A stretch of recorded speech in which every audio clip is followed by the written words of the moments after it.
Guys, എൻ്റെ പുതിയ വീഡിയോയിലേക്ക് എല്ലാവർക്കും സ്വാഗതം. അപ്പോൾ ഇന്നിതാ നമുക്ക് പുരുഷ ബീജത്തിൻ്റെ കുറച്ച് കാര്യങ്ങൾ മനസ്സിലാക്കാം. ആണിൻ്റെ ബീജത്തിൻ്റെ ആരോഗ്യം മനസ്സിലാക്കുവാൻ വേണ്ടി ഇത് മാത്രം ചെയ്താൽ മതി. പുരുഷ ബീജം ആരോഗ്യമുള്ളതാണ് എന്ന് നമുക്ക് വീട്ടിൽ തന്നെ പരിശോധിക്കാവുന്നതാണ്. അപ്പോൾ അത് എങ്ങനെ പരിശോധിക്കുന്നത് എന്ന് നമുക്ക് നോക്കാം. ഒരു പുരുഷന്റെ ഹൃദയം ഒരു തവണ മിടിക്കുന്ന സമയത്ത് ശരീരത്തിന്റെ ഏകദേശം 1000 ബീജങ്ങൾ ഉൽപ്പാദിപ്പിക്കപ്പെടുന്നു എന്ന് പറയപ്പെടുന്നുണ്ട്.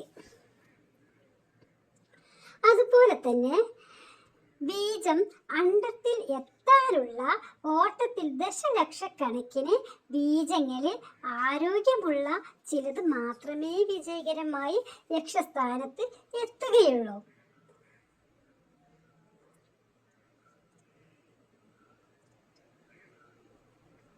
ആരോഗ്യമില്ലാത്ത ബീജങ്ങളുടെ എണ്ണം പ്രത്യുൽപാദന ക്ഷമതയെ തടസ്സപ്പെടുത്തുന്നു.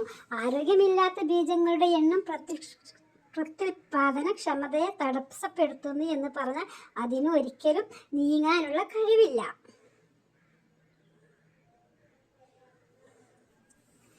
ഈ ഒരു പരീക്ഷണത്തിലൂടെ തന്നെ ബീജപരിശോധന നമുക്ക് വീട്ടിൽ നടത്താം. അത് എങ്ങനെയെന്ന് നമുക്കൊന്ന് പരീക്ഷിച്ച് നോക്കാം. അതിനായി ആദ്യം ഒരു ഗ്ലാസ്സിൽ കുറച്ച് വെള്ളം എടുക്കുക. എന്നിട്ട് അതിലേക്ക് നമുക്ക് ബീജത്തെ നിക്ഷേപിക്കാം.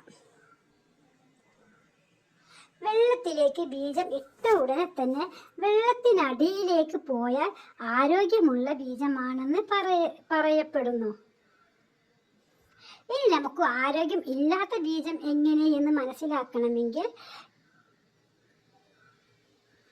ബീജം വെള്ളത്തിൽ നിക്ഷേപിച്ചു കഴിഞ്ഞാൽ അത് വെള്ളത്തോട് ലയിച്ചു കിടന്നാൽ അത് അനാരോഗ്യമായ ബീജമാണെന്നും പറയപ്പെടുന്നുണ്ട്. ഇങ്ങനെ നമുക്ക് വീട്ടിൽ തന്നെ ബീജപരിശോധന നടത്താവുന്നതാണ്. ഇതുപോലുള്ള അറിവുകൾക്ക് ഈ ചാനൽ സബ്സ്ക്രൈബ് ചെയ്യുക.